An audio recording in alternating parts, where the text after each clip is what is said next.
Welcome to Energy Frontier, the Wyoming Landscape Podcast, hosted by Dr. Holly Krutka, Executive Director of the School of Energy Resources at the University of Wyoming. The show highlights SER's role supporting our mission to promote energy-driven economic development for the state of Wyoming.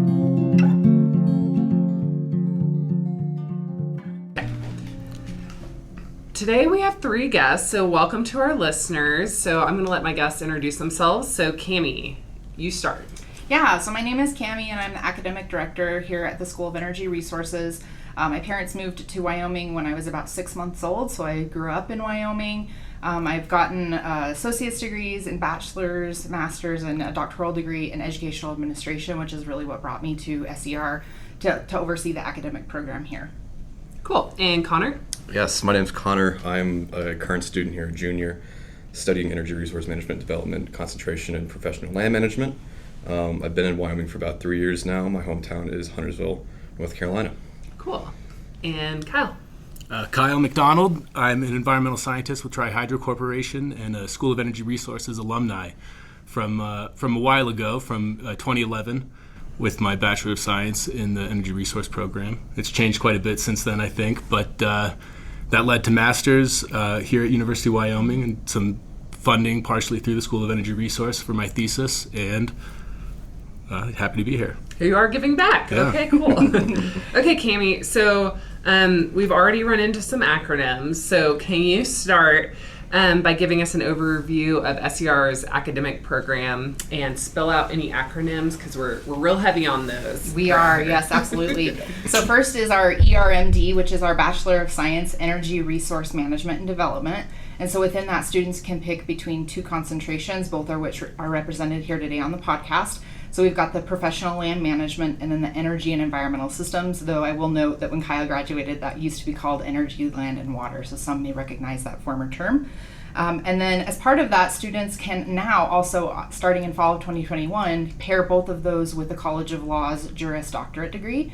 So we call it a 3+3. They do 3 years here at SER and 3 years at the College of Law and would get both credentials within a 6-year term instead of the traditional slower path of 7 years. So it can save students an entire year. That's a really cool program, but it's key that you still, it's not like automatic if you get into SER's program. You still have to go through the entire application process. It is possible that students can apply to the College of Law and not get admitted. And in that case, we just roll them back into our regular 4-year program. And so they would be back on the 7-year path if they do still want to go to law school and try to apply again. And that is, of course, only for the University of Wyoming's College of Law. We don't have an agreement like that with any other College of Law. So it would be for those who are wanting to stay in state. We also offer an Energy Resource Management minor, or ERM. And then we have 2 new certificates that just launched in fall of 2023. So it's the CCUS, or Carbon Capture, Utilization, and Storage Certificate, and that's 21 credits. Or we have the Land Administration Certificate that is 16 credits. And both of those certificates, unlike our other credentials, can be completed from a distance synchronously or here in Laramie. Okay, what does synchronous mean? Attending through some type of digital way. So right now the university is utilizing Zoom as the platform. Okay, cool. So maybe a little bit later we can talk about the certificates more and the minor and why those might be valuable. Let's focus on the major, our undergrad degree, which some people don't even know. We're really known for our research here at the School of Energy Resources. We have this great undergraduate degree. It's a standalone degree, and our students have had some really great successes. So Cammie, tell me a little bit about SER's undergraduate degree and why you think it's different, or what do you think its strengths are compared to other degrees offered for undergraduate students on campus? I think one of the biggest benefits of our program is how interdisciplinary the curriculum is. And so our faculty are actually located in departments and colleges and schools all over the campus. So we have a professor of economics over in the College of Business. We have a professor of mathematics over in the College of Engineering and Physical Sciences. So because our faculty are spread out all over campus, our students end up taking courses from almost every one of our faculty, which makes it a really interdisciplinary. They're getting stuff from every single department on campus. And to the point, but we've actually had some people who have not actually gone out to work in energy, but have started really successful businesses. So it really can give you a great launching point compared to a lot of other degrees on campus in that sense, because it is so wide in what it covers. I think the other thing that is unique to ours compared to others is the amount of hands-on activities that students are getting, what is being referred to as experiential learning. So whether that's going on field trips or bringing in experts for the Distinguished Speaker Series that SER hosts, students are just getting a lot more immersion into those types of experiences and interacting with industry professionals before they've even graduated. Cool. Okay, so Kyle and Connor, one by one, let's see. Why don't you tell our listeners a little bit about your background and how you got interested in energy? So Kyle, we'll start with you. Yeah, so I was undeclared at University of Wyoming for a little while, and I think I saw an ad for the School of Energy Resources at a football game, and so that sort of piqued my interest. And I believe I was the first undergraduate student in their undergraduate degree program. And it really just appealed to me. It was the interdisciplinary aspect of it, sort of searching around to try and find what topics piqued my interest, and the School of Energy Resources really offered that. And so immediately took a liking to that, and it's opened up a lot of doors for me. It was a course in the School of Energy Resources curriculum, the Introduction to Principles of Water Quality, led to undergraduate research opportunities, which led to a master's program, and my thesis partially funded by the School of Energy Resources, and that really led to the trajectory that I'm on. That I found my career in environmental services in the energy sector. So sort of finding that nexus of environmental stewardship and energy development. And thank you so that's a really great point that you were one of the first graduates from our program, and Connor, you're in it now, so you guys have very different experiences, but I'm glad that it's working well. And so of course we love football here at School of Energy Resources, and we love to sponsor Energy Day every year, but I'm glad to know that's a good investment. But I'm curious, was it the multidisciplinary nature of the degree that drew you in, or was it the fact that it was focused on energy and you were really excited about energy? What really caught your attention? I think it was the multidisciplinary aspect of it, a curriculum that really had, classwork in every sort of field that I wanted to explore. I mean, growing up in Wyoming, I'm a Wyoming native, and so you're never, too far away from the energy industry, and so that certainly seemed like a good area to be, to commit your time and career towards. So, yep. That seemed to make sense, and that really didn't develop until a long ways down my my coursework here, where I started to put those sort of things together. But initially it was just trying to figure out my way, and it really offered, the multidisciplinary coursework really offered that. So, and I love that. And you also brought up the undergraduate research, which SER is great at pulling students into that, but actually UW as a whole is very active in undergraduate research. So if you want to do it, you can probably find an opportunity. There's hundreds of students pursuing that. So, okay, cool. Well, okay, same question that I started with, which you probably don't remember anymore. So Connor, tell our listeners about your background and how you developed an interest in energy, and how did you get into this degree? What came first? Yeah, sure. So I guess my interest came up probably when I was applying for colleges 3-4 years ago. I knew I wanted to pick a major because a lot of applications required that you declare a major before you even submit it. So I was like, I'm going to go into an industry that's broad enough where I can pivot, and energy definitely piqued my interest in that aspect. I came to UW specifically because of the student ambassador program, and especially the way they hand wrote letters and stuff to me. I felt not special, but it was the personal touch that really drove me here. Yeah, I mean, that's my background pretty much, was with energy. So I'm curious, just diverting for a second, do you feel like we've done a good job at UW and at SER of keeping that personal touch and giving you the attention as a student that you were looking for when you came here? Absolutely, yeah. Through Cami, our academic advisor for our the entire program, she's done a great job. I've heard different stories from my friends in different programs outside of SCR. My friends back home, we go to different colleges. Their advisors are not up to par with Cami, and Cami has done an amazing job with keeping us out. And also just the faculty here, the student network, the alumni network. Everyone's very friendly and open. Even folks who help out with our scholarship fund are also available to talk to, which is extremely nice because they're usually industry professionals and they're successful in their field. And definitely has kept its personal touch. Awesome. And congratulations on being one of the few students that, at least to date, and you are a junior? I am, yes. That has stuck with the degree you picked at the beginning. Yeah, fair. Yeah. How did you do that? That is very rare. Well, I definitely swapped my concentration last year, but I definitely stuck with the Energy Resource Management and Development degree because I knew how versatile it would be. I just realized I'd rather be in a more business-esque setting as compared to a lab. Neither is better than the other. It's just preference for me. I definitely found I feel a lot more secure in the PLM program, job-wise. Good. Well, you should know both concentrations, our students have had great job opportunities. Absolutely, yes. And I think it does have to do with your preferences. Like, what do you want to do when you get out of school? So, and I'm glad to hear that from you, Kyle, that it's really prepared you to like work in a broad energy sector, and there's always going to be tons of work. So absolutely. And I would be remiss if I didn't add here that SER's graduates have had 100% placement in either a career or graduate school of their choice since 2016. So either concentration is going to give students really good placement rates. Yeah, cool.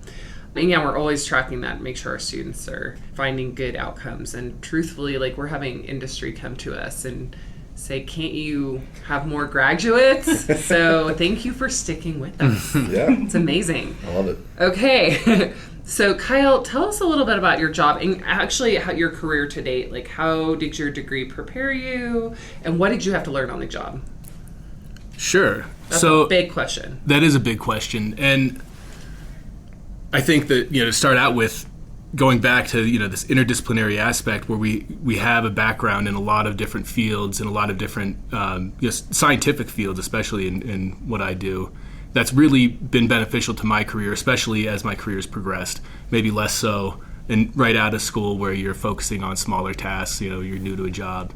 But as you become responsible for larger projects and the like, there's no problem in the real world that is just a single discipline. And right.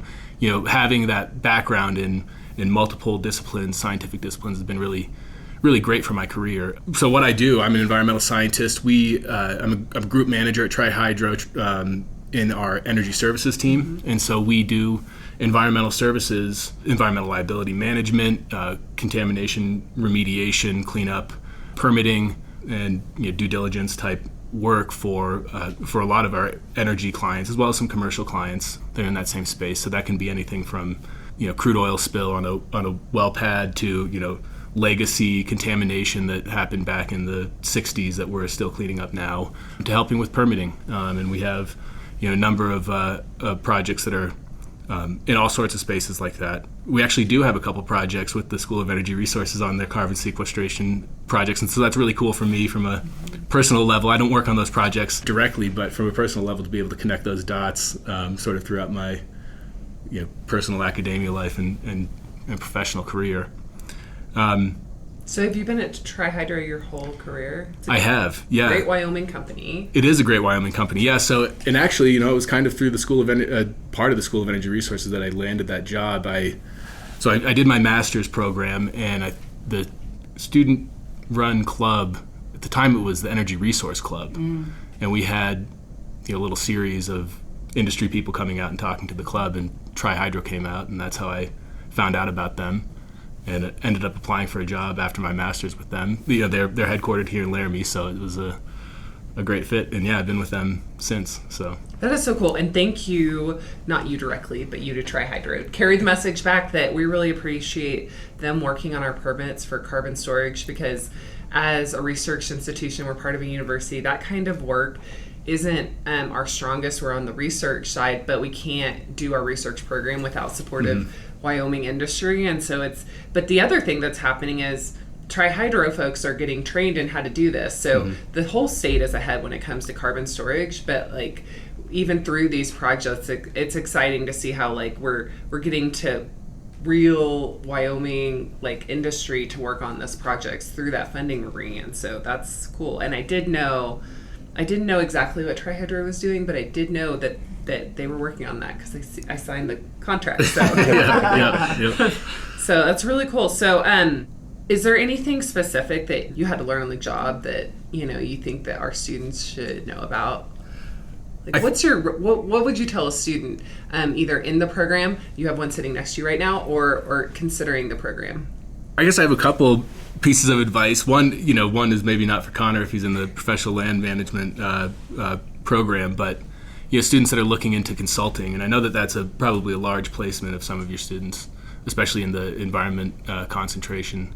The consulting world was kind of a difficult one to learn, and it was a brand new structure on how to go about your day, and so that was a big learning curve, I think, for me and for a lot of people, I think, that go into the consulting where you're working on individual projects. It's not just for one industry, one company, and so if I were to recommend like or design a course for for that curriculum, I would say something on consulting would be a great benefit to course on consulting. Consulting 101 or something like that, because it's a big learning curve, and I think a lot of people peter out with it just because of the nature of the work, and so that's one piece of advice. I think that I did struggle a little bit, and maybe this isn't what you want to hear. I did struggle a little bit initially out of school with this interdisciplinary degree that nobody knows what it is, and as you mentioned, it's not a degree in engineering, it's not a degree in geology, and so that's really tough at times to go to companies and the first 15 minutes of your interview have to be explaining what it is, what you studied, and why you might be appropriate for this position. And I think that flips on its head later on in your career, as I already talked about, where the interdisciplinary aspects are a huge benefit, but early on that was a struggle. Yeah. And so I think certifications or getting minors or the like in a concentration, a field that people know, is a huge benefit. And I was able to do a minor in geology, and that helped. But still, it's an important aspect that I think that I struggled with, and I know a lot of my peers that graduated from the program had some difficulties with as well. That's good to know. It's good feedback. I feel like landman, that's a pretty established field, right? Yeah, definitely out here it's very well established. Back home, telling people what I'm doing, it's a little back east on the coast, a little bit different because there are landmen out there. It's just not as prevalent, not a ton of hydrocarbons out there. It's more pipelines and renewables. But those need landmen too, right? Oh, yes, absolutely, yes. No, they're out there for sure. It's just a smaller contingent as compared to here. Yeah.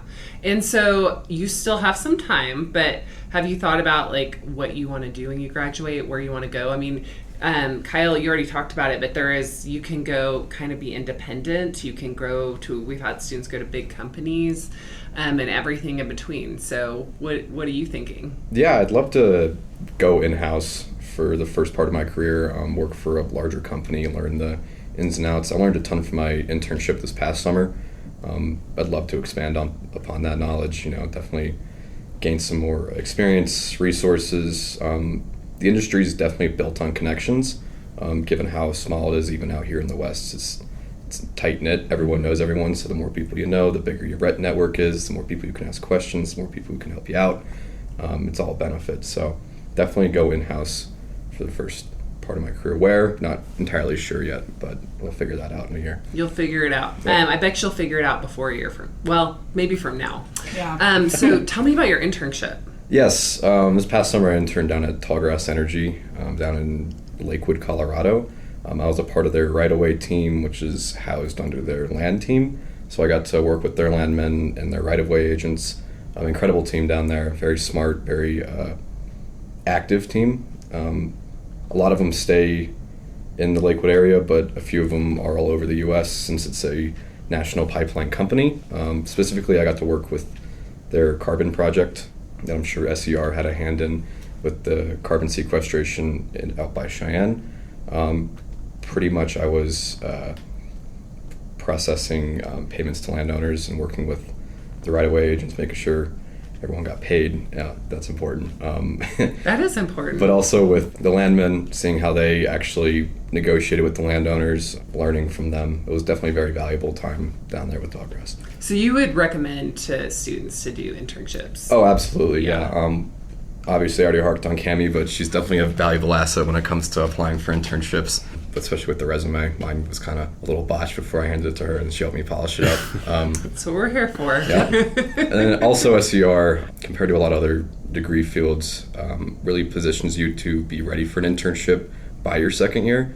It's traditional that people usually get an internship their junior summer, if not their senior summer, and then move into a permanent role at the company. I was lucky enough to where I had all the knowledge I needed to go into an internship my sophomore summer. And Cami, how important do you think internships are? What do you tell the students? Do you tell them they should be doing them, or just provide information about opportunities, or what? I am definitely a liaison between a lot of companies and opportunities and our students, and sometimes even for our alumni when we know they're looking for someone who's more seasoned and has experience at a senior level in their positions. I think that for a student who is at all unsure if they're in their right major, whether that's our major or anyone else on campus, having an internship like that and seeing what your future career is going to look like can be an absolute great way to taste if you're in the right place without having a lot of risk of you're still going to get great experience doing whatever internship you're able to get for the summer. But I think being able to know that you're in the right place, doing the right type of internship for your future career and starting to build that network that young, it is only going to increase the opportunities for when you're actually graduating and wanting to be in that same career field. We've definitely had some students through the conferences that we are able to send students to that sometimes graduate with a network of like 250 people that they've met through either field tours or conferences, and having that ability to grow within your network as a student is just unparalleled. Cool.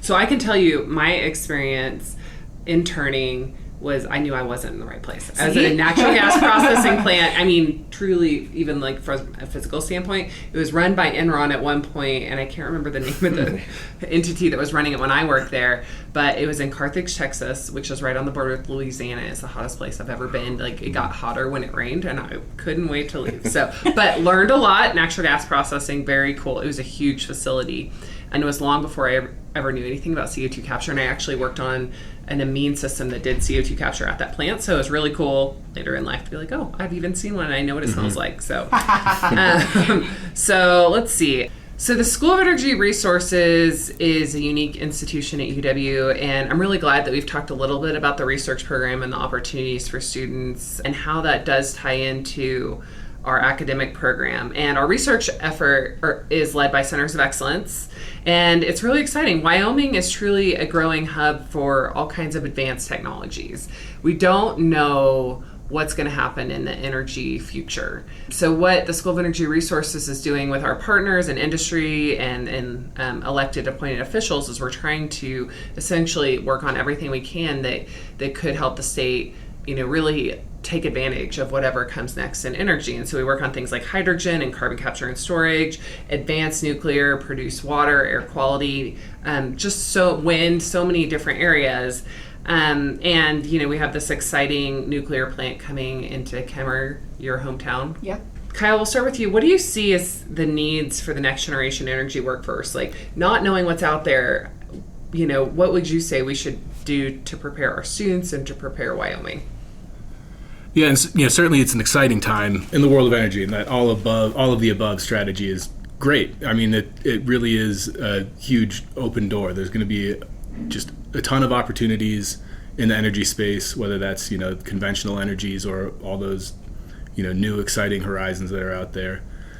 And so it is an exciting time, and it's an exciting place for Wyoming to be. And I'm glad to see that we have the support in that direction from the Wyoming legislature to be pushing towards that, to secure our foothold on the energy industry. I think in terms of the next generation energy workforce, there's going to be a lot of problems to overcome with all of these different energy technologies and energy industries, and it's going to require a lot of problem solvers and a lot of people with diverse expertise to be able to tackle them. The ability to bring in experts from a bunch of different fields and decipher it and solve and tackle the problems that arise from it. And so the next generation workforce is going to need to be able to manage that and have a broad knowledge base to be able to fully understand and tackle whatever comes up. I like that, problem solving. Yeah, and you're right. I mean, there's just so many opportunities. I named a bunch of new ones, but then we have our existing legacy industries that we're still going strong and doing a great job here in Wyoming. Mm-hmm. So, okay, Cami, what about you? What are you thinking about the workforce of tomorrow? I think definitely having that multifaceted understanding of all of the above approach and what that entails in terms of technologies and just all of the different ways of permitting and rights of way and how that's going to affect everything in our major is definitely going to be helpful. Certainly looking at the environmental stewardship of creating those and having those ongoing projects, the collaborative and interdisciplinary skills that students will get because of the breadth of our curriculum, I think is going to be really helpful for their futures. I think regardless of any credential of ours that you're in, whether it's our bachelor's, our minor, our certificates, the 3+3, communication, being able to effectively communicate with a community about a project that is going to be coming to their area, with landowners if it's going to affect them literally on their own land, legislators if it's something that they're not familiar with in their own area, just a lot of communication going out with different government offices, BLM, DEQ. It's just a lot of communication expertise. And then that continuous learning and adaptability. You've even spoken to this in what you've been doing with Tri-Hydro, but the need to continue to evolve and understand those emerging technologies, because it's not just while students are here that stuff's happening, that continues into their careers, and being able to continue to adapt to all of those things. And I will say that we are very fortunate at SER that we do have a very robust team of centers of excellence. So we usually have a good idea of something that is going to be emerging that can maybe go large scale that our students need to be informed about before they graduate, and add that into our curriculum. And one easy way that we can do that is with some of our special topics course. So this fall we were able to offer a Fundamentals of Nuclear Energy course that we've never offered before. Nuclear is ever more present in Wyoming with that facility going into Cameron, Wyoming. And so we even had a bunch of people who work in the area, whether it be for businesses, for DEQ, that were actually in that class and learning from the experts. So it was someone we had that a PhD in nuclear engineering was teaching that course, but just understanding how nuclear has evolved over time and how that's going to impact our state is incredibly helpful. So things like that, having opportunities like that for the next generation while they're here as students. We also have an industry advisory board that helps us oversee our curriculum. If you add up their years of experience, we're talking about 300 years of experience that we get to bring in. Centuries of experience. Yeah. So to be able to use that and shape the curriculum, I think that we constantly check in with employers about how our alumni are doing, what we need to tweak in the program as things have changed. You've mentioned very, very early on in this podcast how the curriculum that students are taking now has changed since you were here, and it's because energy changes and energy evolves, and what we need to talk about now isn't the same as what it was 10 years ago. So definitely keeping up with all of that is one of the funner aspects of my job, because literally no 2 days are ever going to be the same, and every year the new class that is coming in is going to have different needs, different careers entirely that might exist by the time they graduate. So there's never been a better time to major in energy, I can say that. Yeah. Mm-hmm. And you have so many new offerings. So the minor was kind of partially, it was under development when you came, but then the 3+3, the carbon capture use and storage certificate, the land administration certificate, those are all new. And then now you mentioned the fundamentals of nuclear energy course. So how do we decide here at SER, and how do you as head of the academic program decide when it's time to add something new? I would say the number one thing I listen to is our industry partners. So as we come in, when they're doing meetings with our centers of excellence on research, and they're talking about, we can't find people who can do X, Y, or Z, that's when I tune in and say, we might need to develop a class on that and start educating our current students on those capabilities so that when they graduate, they can find people that can do X, Y, Z for their companies. And interestingly, how many classes have you added? You added the fundamentals of nuclear energy, and then the 3+3, the minor, the land administration, and the CCUS certificate. How many classes did you add? Technically only one class, our global climate governance. Yep.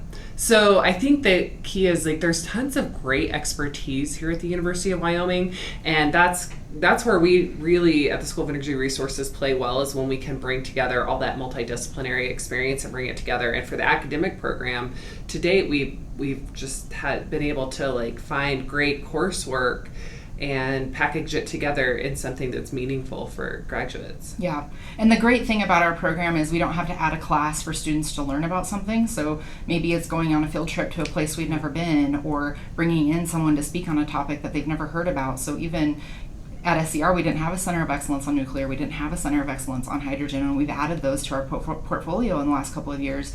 And having students be able to interact with the directors of those centers and people doing the research in those centers is invaluable. And we don't have to add classes to add that experience. And Connor, did you go on any of those experiential learning? Not in the past. Maybe up to, does the Casper one count? Yep. Yeah, all right. Okay, So I did, yes. Up to the Oil and Gas Commission up in Casper. Okay. Definitely seeing the process of how the stuff that happens in there goes on, permitting and stuff of that nature. And then this early summer, late spring, I plan on doing that week-long course that takes you around to all the different energy sites around Wyoming. I'm not entirely sure the locations, but it's a week-long course. I figured it'd be really interesting to learn all about that stuff. You'll have to let us know. Maybe you can come back and tell us what you learned from that, because I definitely will. Sometimes seeing big energy projects it's a lot different than learning about them on paper, and I'm sure that's a lot of your experience too, Kyle. Oh yeah, absolutely. Yeah. So each of you, I have 2 questions left. What advice do you have for young people? Connor, you're still young. Kyle, you're kind of young. Cam, you're kind of young. But, people, maybe high schoolers that are interested in maybe coming to SCR or getting into the energy field in general, what advice would you have for those people? So, Kyle, you go first. For high school students, huh? Sure. Come to Laramie. Come to the University of Wyoming. Okay, totally. We've totally plugged that. Connor, do you have anything different to add? I say try it. Worst comes to worst, you switch. The variety between the 2 concentrations is so vast that you don't need to go through the process of switching your entire major to just turn around and see what the other side's doing. So that's one of the benefits of SCR, especially the Energy Resource Management and Development degree, is the ability, without the hassle, to just switch a little bit and see if you like that. If you really don't like it, you can switch again, but you wouldn't want to do that. You don't want to do it. It's so great. It's awesome. Okay, we've got 2 come to SCRs. Cammie, you're in charge of recruiting. What are you going to say? So we use a government website, which we're happy to link someplace on when we post this podcast, but students can go and take kind of a personality assessment of sorts, and based on the score, it can kind of project what could be some good career outlets for you. And so we have a guide like this that we hand out when we do go out recruiting to high schools, that oftentimes they don't know that they would be great at landman or would be great as an environmental scientist until they do that assessment. And just taking the assessment is not going to predict what career you're going to be successful at, but it starts a conversation between you and whatever schools you're looking at going to as a high schooler, to know that do they have a program that is going to be able to check all the boxes that you want to check in your future career. I think sometimes as a senior in high school, you're not always thinking about what that career is going to look like. You're just thinking of the major that you're going to pick that the application requires, like Connor described. But being able to look a little bit beyond that and think of what that career would look like. And I think that's one reason why we've had such good placement rates for graduates from our program. Students can't just randomly select our major and stay in it, and they have to meet with us. We talk to them about what the career outlets are going to be depending on what credential they're selecting. So I think having those types of informed conversations early on can definitely help from changing majors a lot and having a lot of unused credits. I went to a community college first and then transferred to university system, so I lost about 60 credits in that process, which is a year and a half, 2 years of school, depending on how many credits you take. So that's a situation I never want students to find themselves in. So if they can kind of find that perfect home earlier on, that's helpful. But the average student is going to change their major 5 times. So it's not like Connor is lucky that he landed in the same major from day one and stuck with it. But that is definitely not the average for incoming students. So have a lot of those conversations, ask a lot of questions, and find what's the right path. Perfect. Okay. So I love that answer too, because you're really dedicated not to just raising our enrollment, but to making sure students find the right place for them. Yep. Okay. So last question. Name one thing you'd like to highlight about Wyoming. It could be a favorite restaurant. You are welcome to tell me your favorite fishing spot, but none of you will. Or, a place you like to visit. What's something you want someone to know about Wyoming that you love? Kyle, you want to go first? Yeah, well, Cammie and I were just talking about Laramie, and so I went to school here, started off my career here, but things took us elsewhere. We went to the West Coast for a little while, went to Jackson and lived for a little bit, and we're back here in Laramie because we love it so much. And Laramie is it's the gem of the West, but it's really the hidden gem of the West, and I think it hasn't been really discovered to the extent that it will be eventually. But it's a great place to it's a great place to be. So it is a great place to be, and that's why they call it Laradise. Mm-hmm. Oh yeah. Connor? What he said on top of Laramie is just a great town. I really feel like it's one of the few places in the country that still has a small town, college town type of vibe. That's what I love it for. But I also love the natural landscape around it, all over the state pretty much. You got the Tetons up near Jackson. And probably my favorite is Jelm, a little south of here. They got an observatory. don't know if you're supposed to go up near the observatory, but me and my friend went up there this past spring, and just incredible view. You can see the Rockies to the south and the Snowies up by the west. I mean, it's just a great view. It definitely shows you just the expanse the state has. It is. Yeah. And Cammie? Well, I grew up in Wyoming. I've lived in probably 6 different cities, whether it was for school or for my employment in Wyoming, and I've loved every one of them. Laramie's definitely my favorite for sure, but I think one of the best things about Wyoming is there's something for everyone. So if you really love the outdoors, no matter what season, this is a great place for you to live. If you like knitting, there's knitting stores in literally every single town in Wyoming. So whatever it is that you're into, Wyoming has a way to help you foster that hobby, and is a great place to live. Okay. Awesome. Well, thank you guys. Kyle, thanks for being our alum and talking with us today. Connor, thanks for being a student here and talking with us and sticking with it. And Cammie, thanks for all you do to lead this incredible academic program. Yep. So thank you guys all so much. Thank you for listening to this episode of Energy Frontier, the Wyoming Landscape, the podcast that highlights the School of Energy Resources at the University of Wyoming. You can expect a new episode of Energy Frontier every other Wednesday on Apple Podcasts, Spotify, or wherever you listen to podcasts. See you next time.